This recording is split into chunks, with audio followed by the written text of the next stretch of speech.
এক জন্মাষ্টমী থেকে আরেক জন্মাষ্টমী ভগবান কৃষ্ণের দর্শনে ভরে উঠুক আপনার 12 মাস। দেশের প্রায় প্রতিটি প্রান্তে রয়েছে বিখ্যাত কৃষ্ণ মন্দির।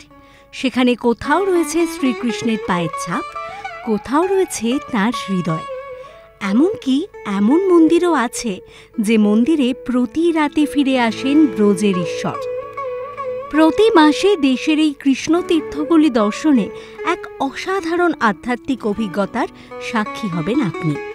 জীবনেও আসবে পরিবর্তন। নিঃসন্দেহে বলা যায় এও তাঁর এক বিশ্বরূপ দর্শন।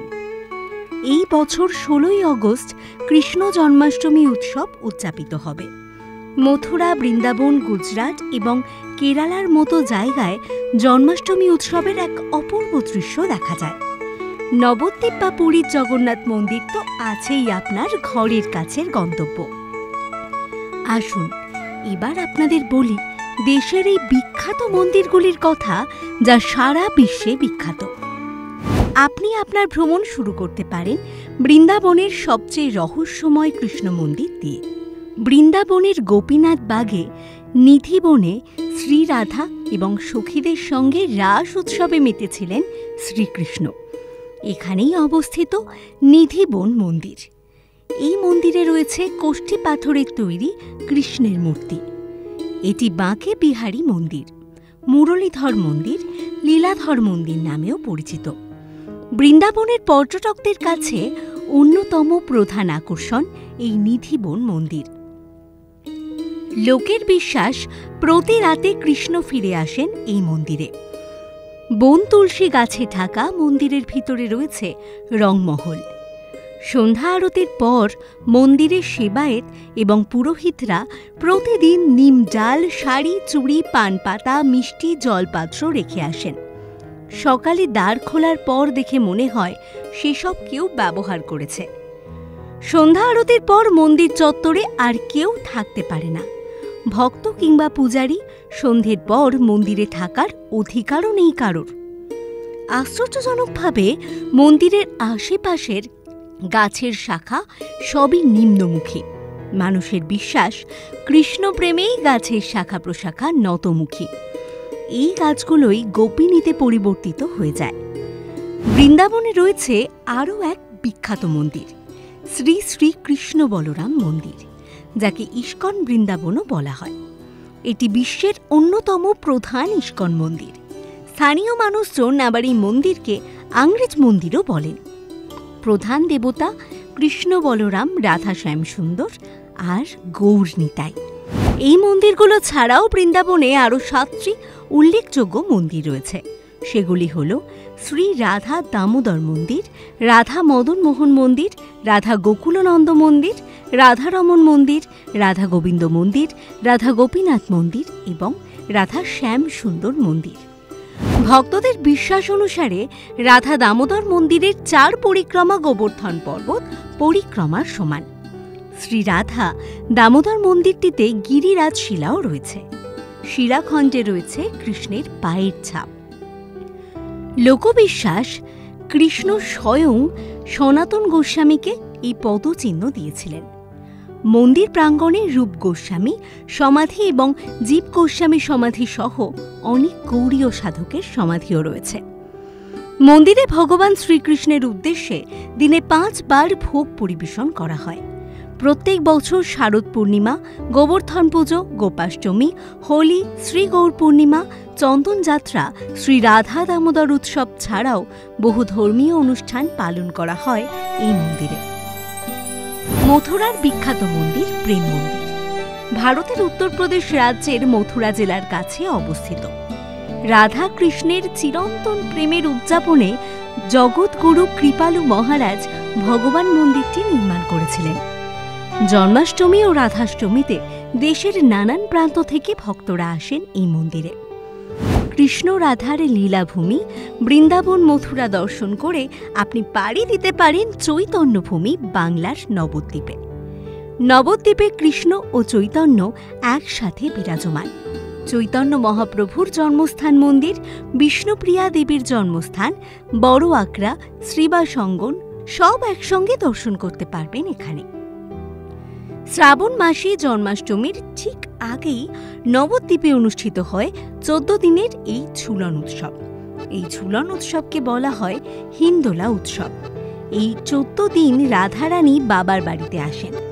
রাধারানীর সঙ্গে গোবিন্দের মিলন হয়। নবদ্বীপ সম্পূর্ণ করে একই পথ দিয়ে দেখে নিন মায়াপুর।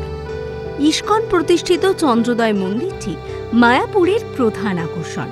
শ্রীকৃষ্ণ জগন্নাথ তথা দারুদেব রূপে অধিষ্ঠান করেন ওড়িশার পুরীর জগন্নাথ মন্দিরে। এই মন্দির হিন্দুদের 4 ধামের অন্যতম তীর্থ। মনস্কামনা পূরণের জন্য, কখনো বা শুধুই দেব দর্শনের জন্য জগন্নাথ অনুরাগী মানুষ ছুটে আসেন পুরীর জগন্নাথ মন্দিরে। এবার আমরা যাব দেশের দক্ষিণ প্রান্তে। কেরল রাজ্যের গুরুভায়ুর নগরে অবস্থিত গুরুভায়ুর মন্দির। কেরলের রাজধানী কোচি থেকে এই মন্দিরের দূরত্ব প্রায় 93 কিলোমিটার। কেরলের ইতিহাসে খুব গুরুত্বপূর্ণ ছিল এই মন্দির। 1921 সালে প্রজাদের বিক্ষোভের হাত থেকে বাঁচতে ভালিয়া রাজা গুরুভায়ুর মন্দিরে আশ্রয় নেন। তিনি কেশবন নামে একটি হাতি উপহার দিয়েছিলেন। মন্দিরে হাতি দান করেন ভক্তরা।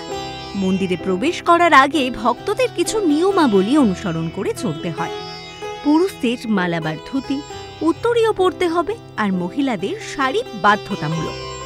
জন্মাষ্টমীর সময় দেশের নানান প্রান্ত থেকে বহু মানুষের ভিড় হয় এখানে। কর্ণাটকের উডুপি শহরে অবস্থিত উডুপি শ্রীকৃষ্ণ মন্দির। এই মন্দিরের কাছের পুকুরের জলে মন্দিরের প্রতিফলন দেখা যায়। এই মন্দির ভক্তির জন্য অত্যন্ত পবিত্র বলে মনে করা হয়। এবার পাড়ি দেব ভারতের উত্তর পশ্চিম দিকে। রাজস্থানের উদয়পুর থেকে 45 কিলোমিটার দূরে অবস্থিত নাথদ্বারা মন্দির। রাজস্থানের নাথদ্বারায় দ্বাদশ শতাব্দীতে নির্মিত শ্রীনাথজি মন্দির তার ভাস্কর্যের জন্য পরিচিত। এই মন্দির জনপ্রিয় শ্রীনাথজির হাভেলি নামেও পরিচিত। শ্রীনাথজি কৃষ্ণের 7 বছর বয়সী বালক রূপ। বৈষ্ণব বল্লভ সম্প্রদায়ের প্রধান পূজ্য দেবতা। নাথদ্বারা মন্দিরে দিনে 8 বার পুজো করা হয়। গোবিন্দদেবজি মন্দিরটি রাজস্থানের জয়পুরে অবস্থিত।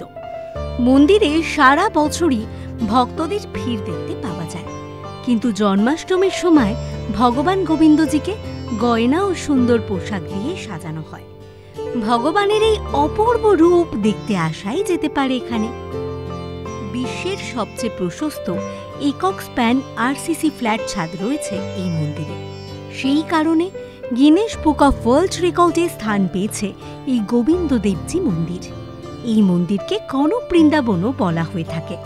ভক্তদের বিশ্বাস, প্রায় 5500 বছর আগে শ্রীকৃষ্ণের বংশধর বজ্রনাভ গোবিন্দদেবজির মূর্তি নির্মাণ করেছিলেন। কিংবদন্তি অনুসারে বজ্রনাভ কৃষ্ণের 3টি মূর্তি তৈরি করিয়েছিলেন। একটি তার পায়ের প্রতিনিধিত্ব করে, একটি তার বক্ষ এবং একটি তার মুখ। প্রথম মূর্তিটি ভগবান মদন মোহনজি নামে পরিচিত, দ্বিতীয় মূর্তিটি গোপীনাথজি এবং তৃতীয় মূর্তিটি গোবিন্দদেবজি নামে জনপ্রিয়।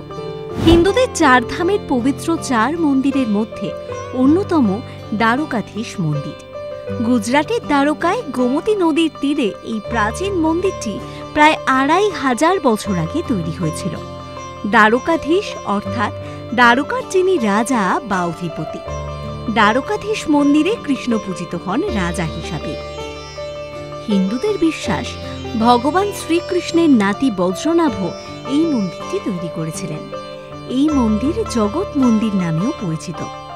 মহাভারতেও রাজধানী দ্বারকা নামে উল্লেখ রয়েছে এই মন্দিরে। সম্পূর্ণ বালি পাথর দিয়ে তৈরি এই মন্দিরে 72টি গম্বুজ দেখতে পাওয়া যায়।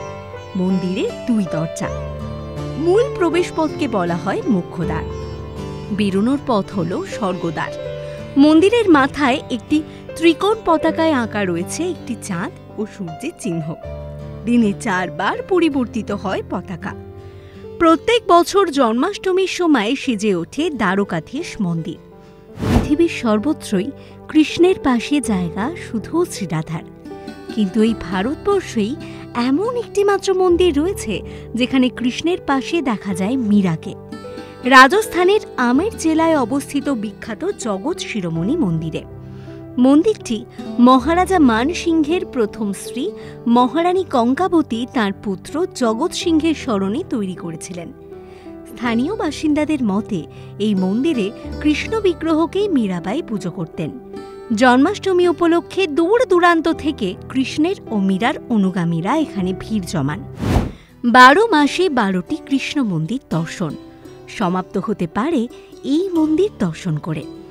এক জন্মাষ্টমী থেকে আরেক জন্মাষ্টমীর মধ্যবর্তী 12টি মাস এই যাত্রা শুধু তীর্থযাত্রা নয়, এই যাত্রা আসলে আত্মদর্শনের যাত্রা। প্রতি সফরে নিজেকে নতুন করে খুঁজে পাবেন আপনি। ভিডিওটি ভালো লাগলে লাইক দিন, বন্ধুদের সঙ্গে শেয়ার করুন, আর নতুন কৃষ্ণ ভক্তিমূলক ভিডিও পেতে আমাদের চ্যানেলটি সাবস্ক্রাইব করতে ভুলবেন না। হরে কৃষ্ণ।